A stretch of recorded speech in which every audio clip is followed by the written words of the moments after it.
smartphone. That's why now is the time to take action. Go to ready.gov/communicate and make your emergency plan today. Don't wait. Communicate. Brought to you by FEMA and the Ad Council. Talk health. Talk wealth. Talk politics. Talk 1470 and 95.3 FM. WNN. The opinions expressed on the following sponsored program are strictly those of the host, guests, and callers, and not necessarily those of this station, its staff, management, or sponsors. Hi, I'm Alicia Couri, and I'm here to influence, educate, inspire, and entertain you with Audacious Confidence. Audacious Confidence is the unshakable belief in yourself that's so bold and so daring that you live your life without limits or restrictions. So join me on my show, Unleash Your Audacious Confidence, so we can discover the unknown you. Call in to join the conversation at 888-565-1470. Let's get started. Hey, everybody. I am actually trying to find my stream today because I can't find it yet. Well, it is Monday. It is Monday. Hi, everyone. Alicia Couri here, and I have a guest calling in today, so I am not sure if he's called in yet. Nobody's called in yet, so we're going to wait for him to call in to the show because he's coming to join us on video, Dr. Sam Sirio. And I'm not sure if I am, I'm online, so if you're on Facebook, please join me. Oh, I gotta turn down the volume on that. So there are a couple things I wanted to just mention before we get Dr. Sam on the line. And first of all, welcome everybody. It is Monday, a wonderful day today. And I met Dr. Sam on LinkedIn. And I know I've had many of my guests recently. I've had them join me from LinkedIn, those who are joining me on video because they are not in South Florida. But I have to tell you, LinkedIn is such a valuable resource. If you're not using LinkedIn, if you're in a business, or if you have a job, or if you're working anywhere, if you're not on LinkedIn, you're missing out because there are so many great connections you can make on LinkedIn. And as a matter of fact, I am hosting one of the best, the greatest, the most phenomenal LinkedIn marketing individuals out there, Wendy Stevens. I am hosting her down here in South Florida. We're going to do a LinkedIn guerrilla marketing and branding workshop, a 2-hour workshop, and it's going to be for free next month, December 5th, in Fort Lauderdale. So if you go to my website, acradio.live, you will find a link to register for that event. Please invite your friends, invite anybody you know that wants to know more about LinkedIn and how to really leverage LinkedIn in your business or in your marketplace, and how to use these contacts more effectively and efficiently for you. So I'm not sure if Dr. Sirio is on. He is on. So let me introduce him. I don't have him on video, but I think he just called in. And so Dr. Sam Sirio, he is, like I said, we met on LinkedIn. He's amazing. And if I'm not looking at the camera, it's because I'm just inviting people to watch this amazing interview that we're going to have tonight. He is an award-winning author, an experienced Christian counselor, and he's been helping women, men, and couples on how to heal from sexual wounds or sins.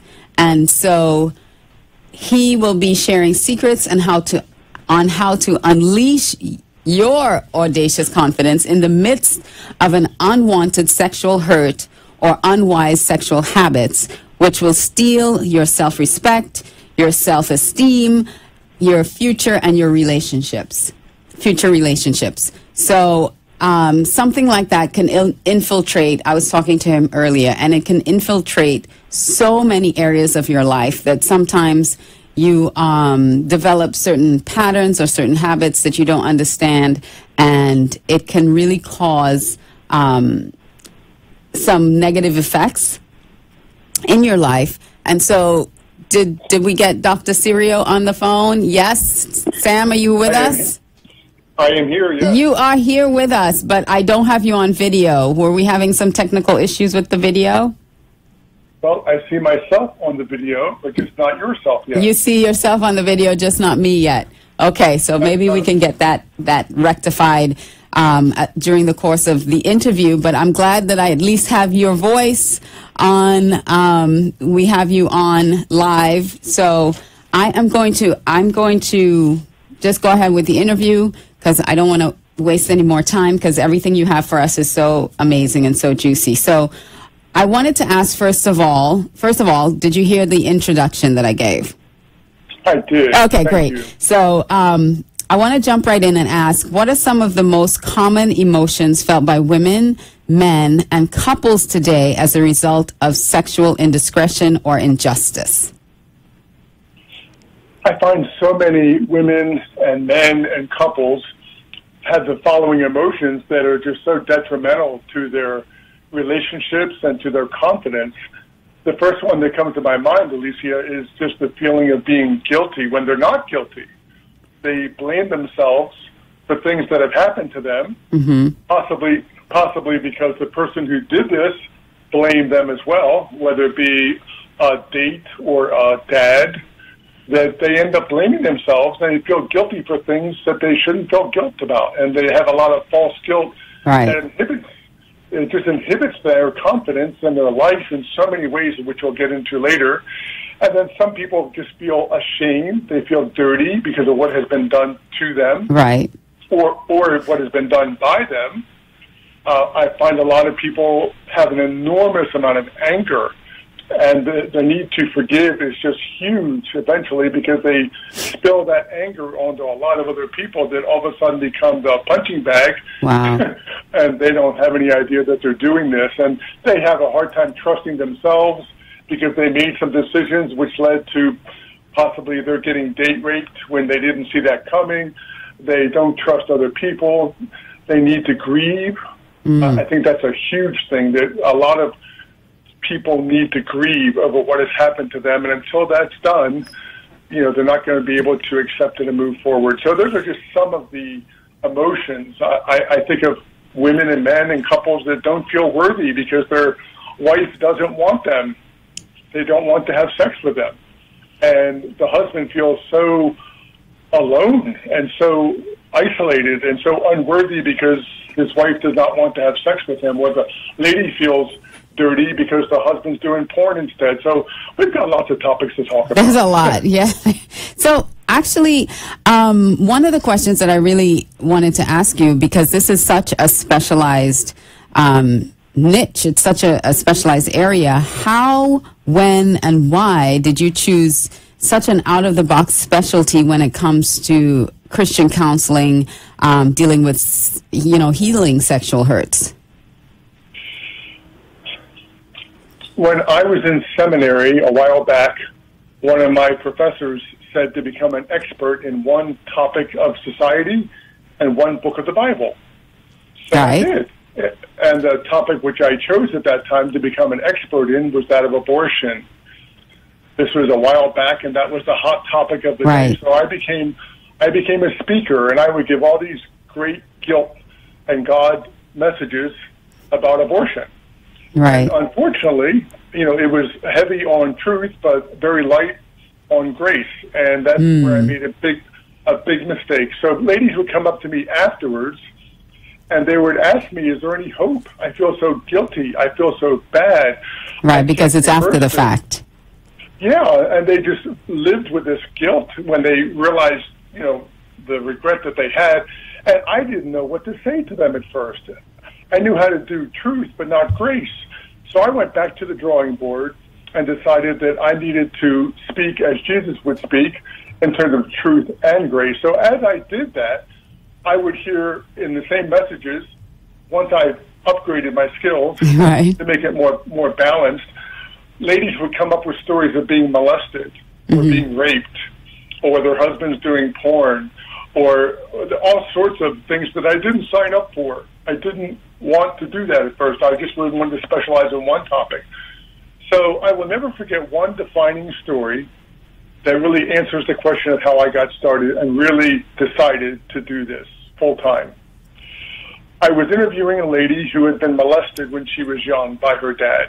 And I was in her home, and I was nervous, and she was nervous. We both were nervous, and I was. We were just beginning to speak, and I was trying to understand the emotions and how she felt. And after about 15 minutes, she had shared her story, which we'll get into later. She asked me to leave. She said, "This is too uncomfortable." Wow. My therapist has said when I start getting feelings of anger and rage, that I just need to kind of end the conversation, and so I'm going to have to ask you to leave. And I understood. I said, "I am so sorry if I made you upset in any way." No, it's not you. So she said, "I trust you. I want you to come downstairs. I want to show you something." So I was a little nervous, to say the least, but decided. And I went downstairs, went down the long set of steps, and guess what was there? No idea. A punching bag. So that's how she got her anger out. Her therapist told her the best way to get rid of this anger and rage against her father is to start, whenever she felt it come within her and to erupt within her, to go down to the cellar, start punching, and she did. And sometimes she would tell me she would punch for hours sometimes, and finally she would kind of fall because she was so tired and just cling to the punching bag and say, "Daddy, why couldn't you have loved me? Why didn't you love me?" And so it really wasn't healing anything. No, and that's where I decided God has a better way than punching a bag, right? And getting angry. Just getting the anger out. Right, and there's a better way, and that's when I really decided that I need to be a voice. Nice. God has a much wiser way, but that conversation with Kathy changed my life. Oh, wow. All right, well, you know what? We're going to take a quick break, see if we can get you on video, and we'll be back in just a couple minutes. Stay tuned.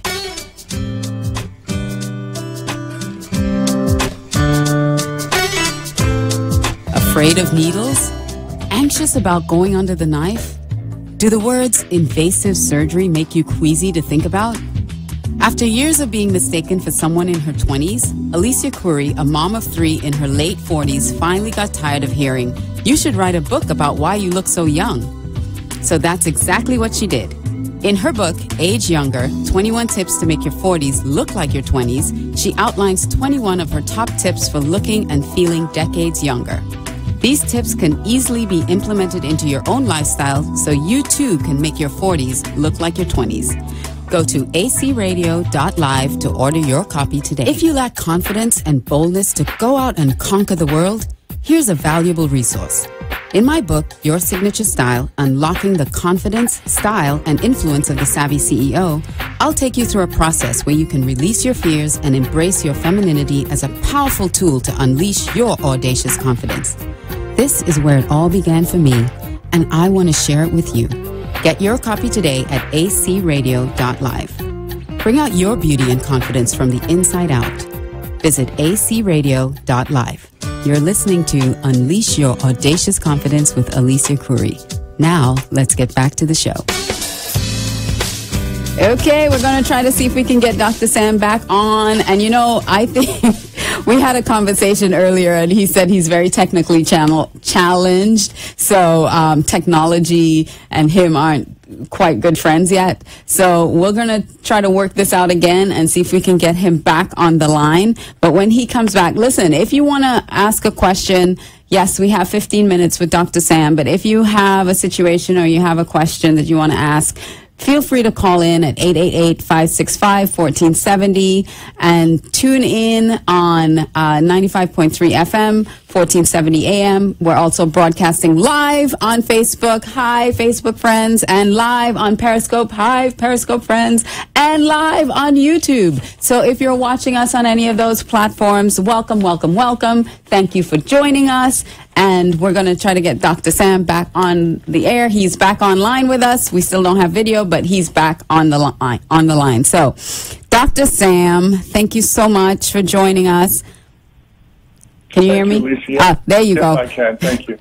Okay. So, I do want to ask you how some of these hurts manifest themselves, how it inhibits us and steals our confidence. And if you have a couple really quick examples of that. The lady that I mentioned, Kathy, that was involved in the punching bag, had been fired from a lot of her jobs because sooner or later she would meet a man that would remind her of her father. Right. And who was somewhat dictatorial, and she would just get really upset and not know why, but she would. And then sometimes she would meet a lady at work who reminded her of her mother. So that when she told her mom, and her mom pretty much seemed helpless and didn't want to do anything to help, that weak, helpless mentality would remind her of her mom and would put her into a rage. Right. So, because it's all buried in her subconscious. So when she recognizes it, she just reacts. But she would still, there was a pattern. She was always doing this. And then also she was not, when I met her, she was not going to get married to anybody. She was living with another lady. Right. She said, I'm never going to let a man do to me what he did to me before. So in terms of commitment, marriage, work, there's a lot of these relationships and the emotions that really do affect people deeply without them realizing it. And that's why when I work with coaches like yourself, I want them to see that the people with whom you work, they have a lot of hidden hurts.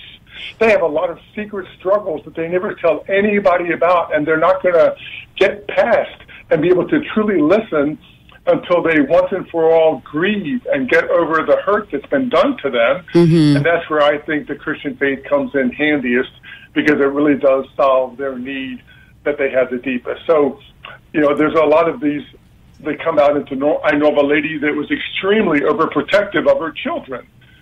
I mean, I was a youth group pastor, and this lady did not want her kids to go anywhere or do anything. And the reason why, when she was younger, something happened to her where she was violated, and she wanted to be overprotective of her boys, and she didn't realize what was happening, but I did.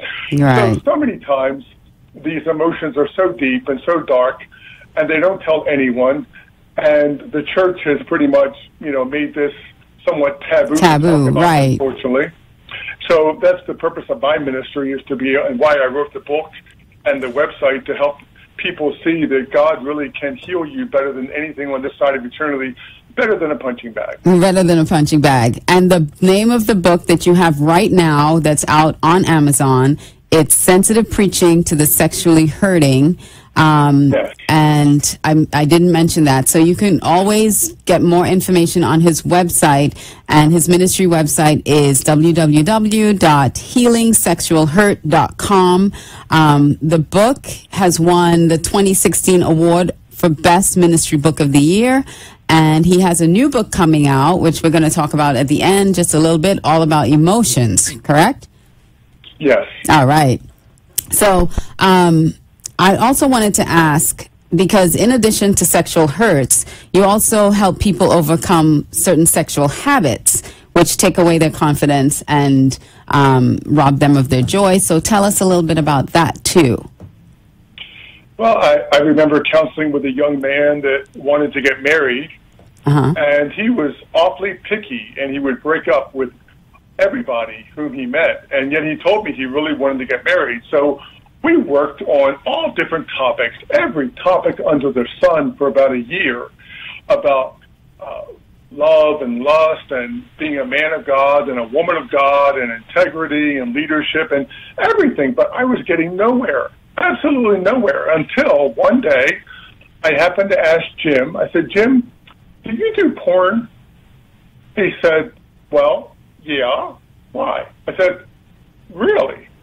He said, I've been doing it for 10 years. My dad and I would see the stuff, and he'd give it to me, and I look at it all the time. I said, Jim, is it possible that maybe you're just way too picky because you keep comparing these ladies to the pictures that you see in your head for the last 10 years? Wow. And he was extremely picky, extremely critical, because he would compare in his mind the pictures to the person. And here, this habit of his was messing up his life because he had a mindset that was more physical than spiritual towards towards people of the opposite sex. Wow. So there was an example where that sexual habit of his, was very detrimental to his normal everyday life. And to what he really wanted, which was to get married to someone who would, share a life with. So, yeah. And I see that a lot today. There's a lot of men today and women that are involved in this and engaged with this. It's right on your cell phone. And they don't realize that they have a view towards women which gets them into a lot of trouble, as we see sometimes today. Right. Yeah, and because we have the whole movement now with the Me Too, the hashtag Me Too. So many men and women, I mean, majority of women, but men as well, have been molested or abused in some way, sexually or physically. And so that feeds an appetite for some people. Exactly. And in my book and in my website, I deal with 7 different topics, not just one, but I deal with casual sex and hooking up. Right. I talk about abortion. I talk about sexual assault and rape, pornography, same-sex attraction and homosexuality, and sexless marriage as well. So there are 7 topics that I've felt the Lord leading me to become sort of an expert in. Right. Because they all do play with each other, and that's what the book is about, how to help God's people to heal from these sadnesses that have happened to them or sometimes done by them. That there really is a grieving process, and there's a confessing what has happened to me or confessing what I've done to others. And I really do wish that more pastors and Christian folks would understand the need to grieve, that some people aren't healing because they just haven't fully grieved over the hurt that they have done or they've been recipient of. And I just find that as a necessary part of the healing process, to grieve, to truly grieve for the baby that you lost, to truly grieve for your innocence which was taken away, to truly grieve that your trust in other people has been gone because... But what does that look like? Like, what is grieving for your innocence being taken away? What does that really look like? Well, it's really where you begin to see that what has been done to me is not as strong as what has been done for me, and that God views me differently than how other people have treated me or viewed me or have said to me. And I really do see that a person will grieve and will begin to heal when they begin to see what God thinks of them. Right. God says, you're not dirty. That God says, you're not guilty. That God says, I'll help you forgive. I'll help you grieve. I'll help you trust again. That you are worthy. So part of this healing process, I believe that the Christian faith has the best answers. And also, people need justice. They really do need justice, and that's what the Me Too partially is about. That right. It's to be heard. They want to be heard. And also that there will be justice is very important in the healing process of people, and that's where God comes in again, because he says, I will bring justice. Nothing that's secret will be left unsecret. I will bring justice. I will make all things new. I will set you free from this anger that you have. Right. So we could talk for hours. Yes, I know, and we only have a couple minutes left.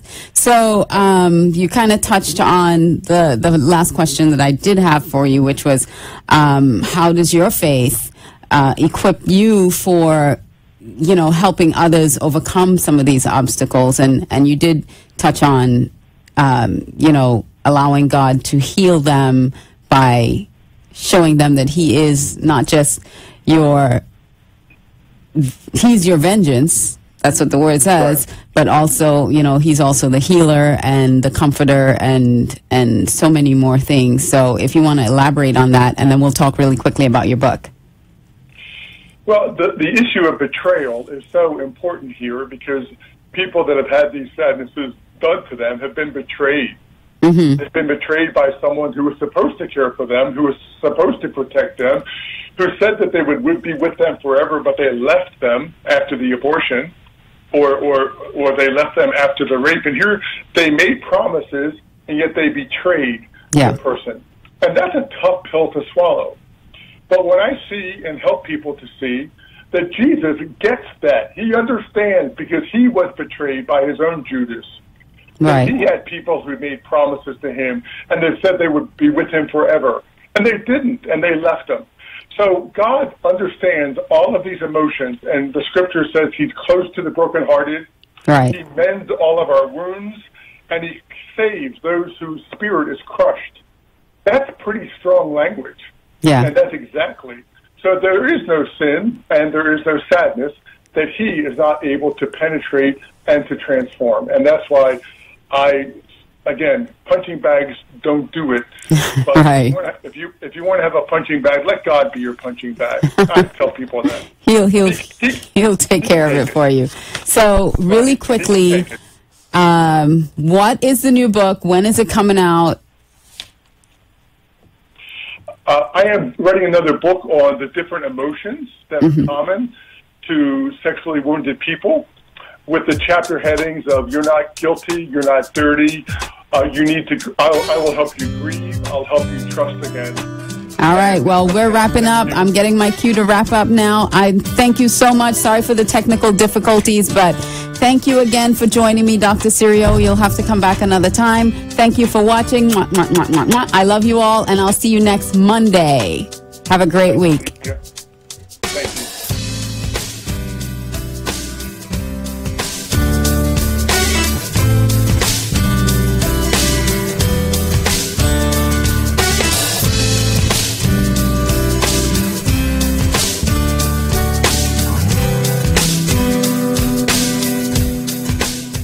A wise friend always says to me, we have a finite number of minutes to spend.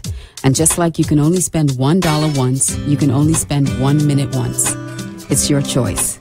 So I want to thank you from the bottom of my heart for choosing to spend some of your minutes with me on my show. I wish you love, health, and happiness to live your life with audacious confidence. I love you, and we'll see you next time.